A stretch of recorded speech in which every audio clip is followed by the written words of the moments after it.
উধমপুর গ্রামে কাজল সেই সময় একলা হয়ে যায় যখন ওর স্বামী ওকে ছেড়ে চলে যায়। আসলে কাজলের স্বামী গম্ভীর অসুস্থ ছিল, যার কারণে গর্ভবতী অবস্থাতেই কাজলকে ছেড়ে সে মারা যায়।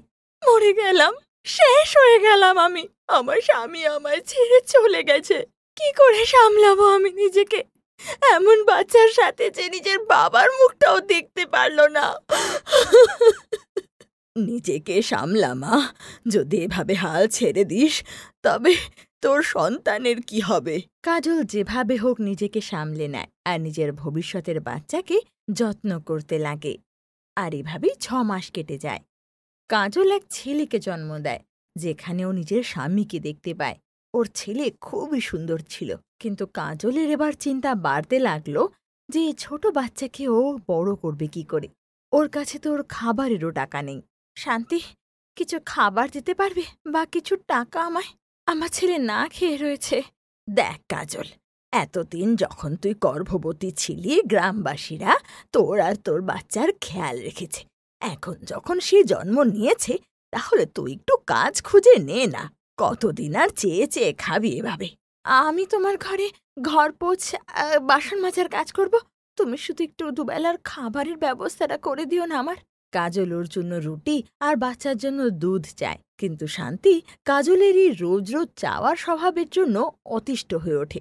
আর একদিন ও কাজলকে তার বাড়ির পাশের নালা পরিষ্কার করতে বলে, আর তার বদলে ওকে কিছুটা খাবার দিয়ে দেয়। এভাবে ধীরে ধীরে গ্রামের সবাই ওকে দিয়ে এই কাজ করাতে লাগে। কাজলকে দেখে তো মনে হয় ওকে কাজল না বলে নালা পরিষ্কার করা মেয়ে বলা উচিত, কারণ এখন তো সব ঘরের নালাই পরিষ্কার করে।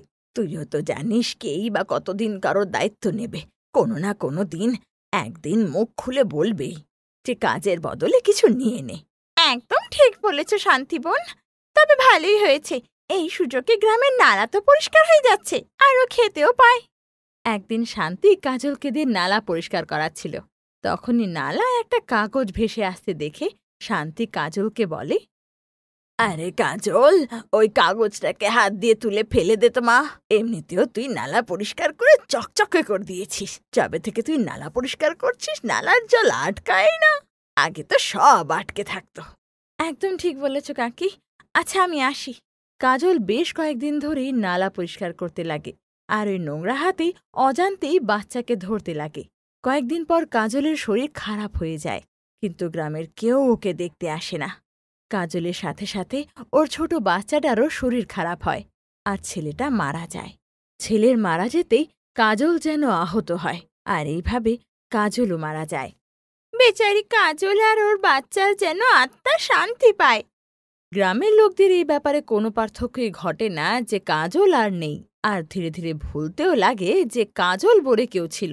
এভাবে ধীরে ধীরে 6 মাস কেটে যায়। তারপর একদিন গ্রামবাসীরা সেই সময় অবাক হয় যখন গ্রামের ধারে নালা থেকে ওরা বাজে গন্ধ পেতে লাগে।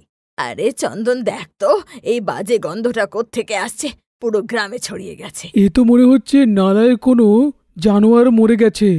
কুকুর, বেড়াল আর হয়তো অন্য কোনো জানোয়ার মরে গিয়ে থাকবে। হ্যাঁ হ্যাঁ, খোঁজ তো লাগা যে গন্ধটা এসছে কোত্থেকে।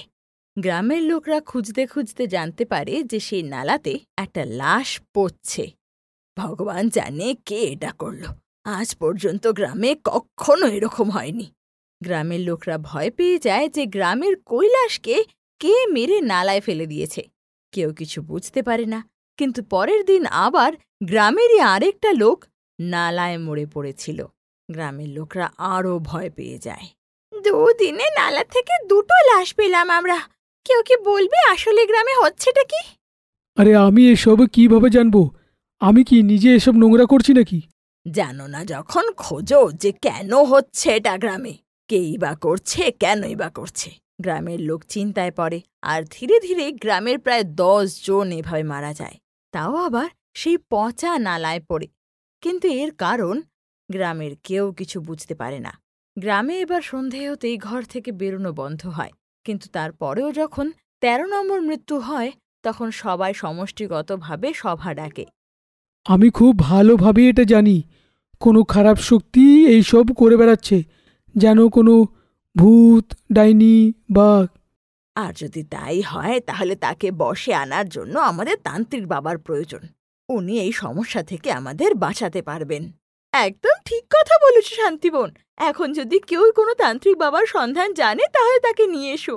তাহলে অন্তত অজ্ঞাত মৃত্যুটা তো আটকানো যায়। হ্যাঁ, নিশ্চয়ই নিশ্চয়ই এই ব্যাপারে খবর নিতেই হবে আমাদের। তারপর গ্রামের কিছু লোক এক তান্ত্রিক বাবাকে গ্রামে নিয়ে আসে, আর গ্রামে আসতেই তান্ত্রিক বাবা অবাক হয়ে যায়, কারণ তিনি বুঝতে পারেন যে গ্রামে এক অশুভ শক্তি আছে যে মানুষদের মারছে। এই গ্রামে একটা খারাপ শক্তি ঘুরে বেড়াচ্ছে। যেই মুহূর্তে আমি এখানে পা রেখেছি আমি বুঝে গেছি যেখানে খারাপ শক্তি ঘুরে বেড়াচ্ছে। এবারও কেন ঘুরে বেড়াচ্ছে সেই বলতে পারবে। ওকে জিজ্ঞেস করতে হবে ও কি চায় আর এখানে কেন এসছে। ওকে ডাক দিতে হবে এইক্ষুনি।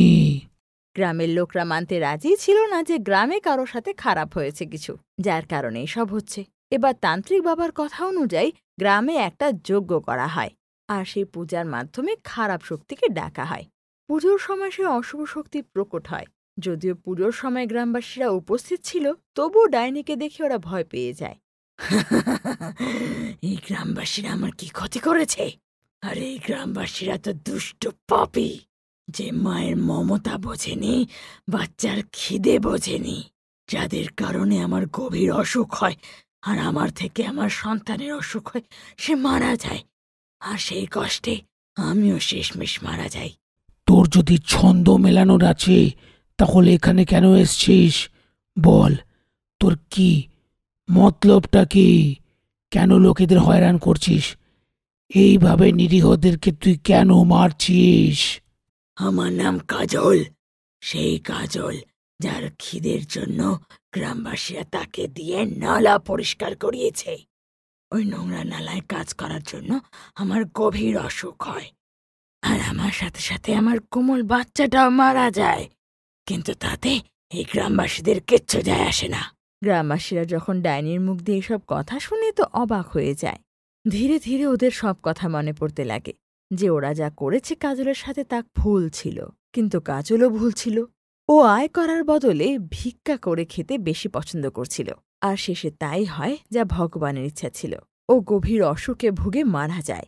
এখানে সারা গ্রামবাসীরা আছে, সবাই তোর কাছে ক্ষমা চাইতে চায়। ওরা অনেক দুঃখিত যে তোর সাথে এটা ওরা ঘটিয়েছে। ওরা সবাই চায় যে ওদেরকে তুই ছেড়ে দে। গ্রামবাসীরা সবাই ডাইনির কথা শুনছিল আর হাত জড়ো করে ওর কাছে ক্ষমা চায়।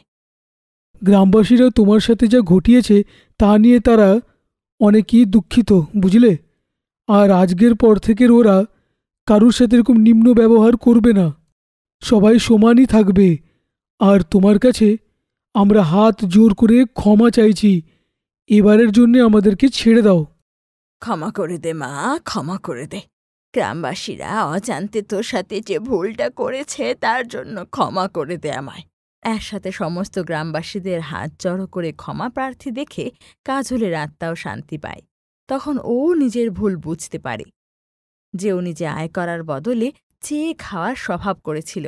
ঠিক আছে, তোমাদের আমি ক্ষমা করলাম। এটা বলে কাজলের আত্মা জ্বলতে লাগে। ওর আত্মা ভস্ম হতে লাগে, আর গ্রামবাসীরা হাত জড়ো করে চোখের সামনে কাজলকে এভাবে জ্বলতে দেখে চোখের জলে ভাসিয়ে দেয়। কাজলের আত্মা শান্তি পেয়ে যায়, আর সেদিনের পর থেকে গ্রামে কোনো রকম কারোর অপমৃত্যু হয় না, কারণ কাজলের আত্মা গ্রামের লোকদেরকে ক্ষমা করে দিয়েছিল।